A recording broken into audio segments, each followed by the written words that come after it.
Hello and welcome everybody to the Annuity Straight Talk podcast 2026 edition. Did you guys miss me?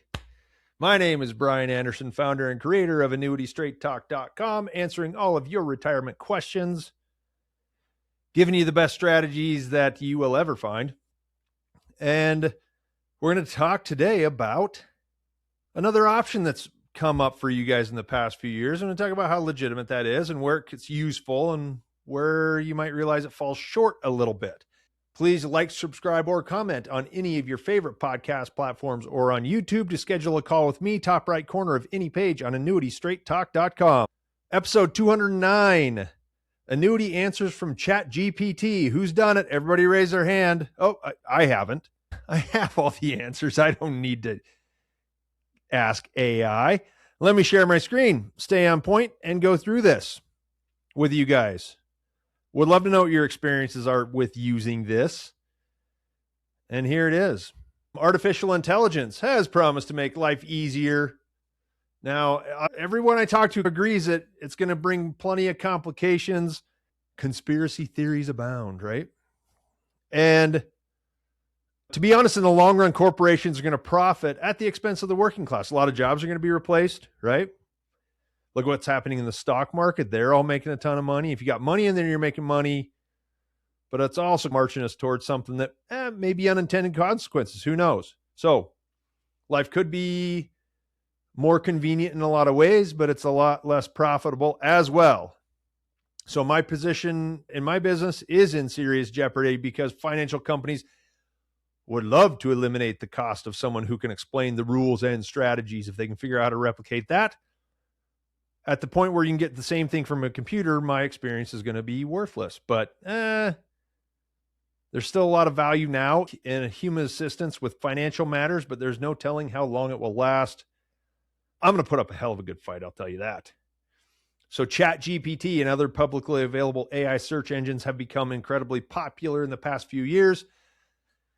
It's always funny on the entertainment side. It has basically made everyone into a graphic designer or a movie producer. Funny memes, generated videos, voiceovers. It is really hard to figure out what's real and what's not. Now, if I see Mr. Rogers having a conversation with Tupac, okay, that's not real, but it's funny. And that's where you got to be careful when you're looking for serious answers, to be honest with you.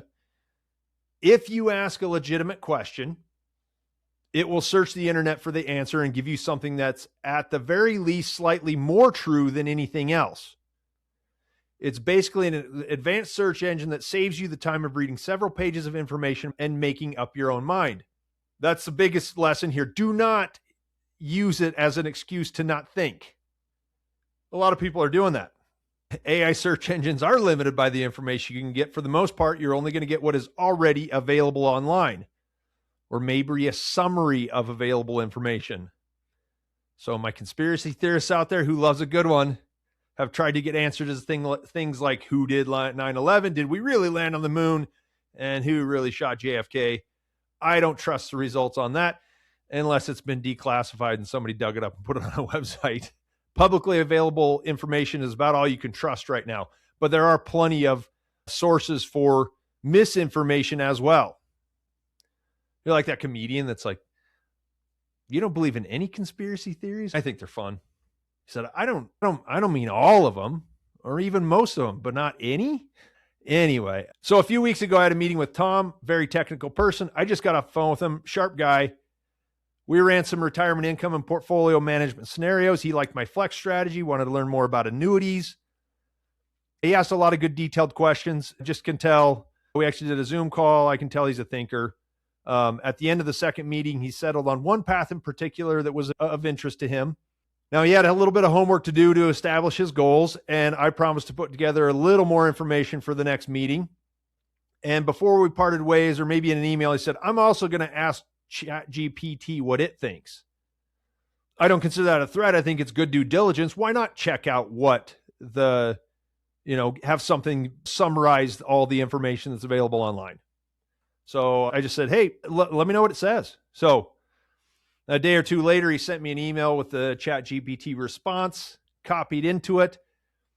Now, I don't know exactly what he searched for, but the response I saw more or less told me that he asked for comparisons of MIGAs. Those are fixed annuities with multi-year guaranteed rates, fixed index annuities where you've got protected downside and upside, and single premium immediate annuities. So 2 for accumulation, 1 for income.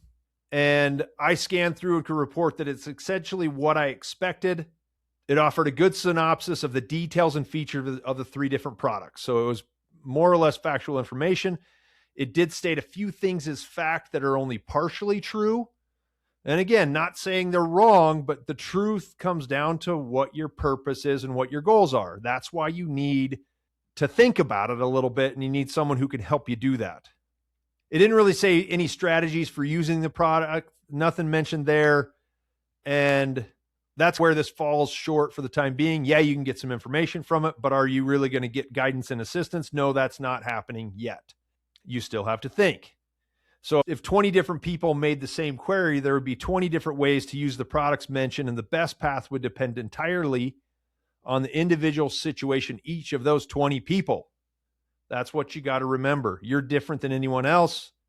Helps to have someone who's seen thousands of cases, right? Now, knowing what I know about how these systems works, it made sense to see the response as it was presented. It aggregated all the available information and summarized it in one place.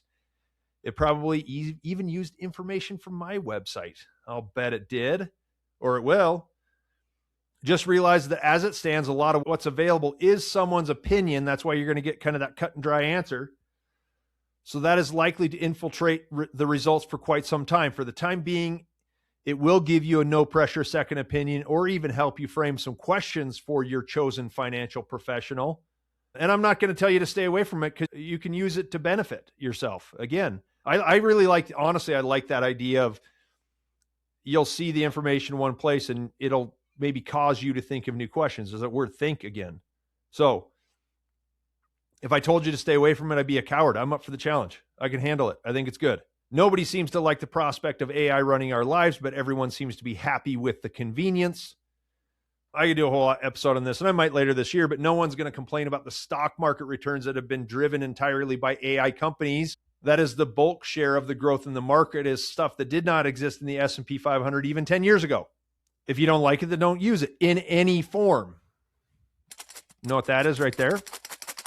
Silver, tangible. I don't care if the stock market crashes. Maybe I'll talk about that too. So otherwise, be very clear about its limitations and don't accept any answers as fact. It's only as good as the people who publish the original information. And we know humans make mistakes all the time, except me.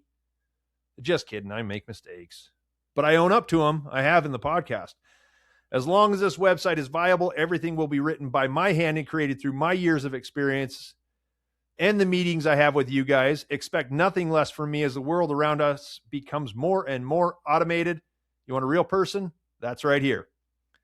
The truth is, your retirement deserves more than a computer-generated answer. Use it, but do not consider it the final source. It deserves someone who's going to listen, ask the right questions, and build a plan around what matters most to you. I'm here to have that conversation with you when you're ready. Pick a time on my calendar and you'll get the real me, no robots included. That's the top right corner of any page on AnnuityStraightTalk.com. Please like, subscribe, or comment on any of your favorite podcast platforms or on YouTube. I appreciate you guys being here, and I'm looking forward to a good year of helping you guys all again. This has been episode 209, Annuities and ChatGPT. Thank you guys so much for joining me. I'll see you next week for episode 210. All right, have a great day. Bye.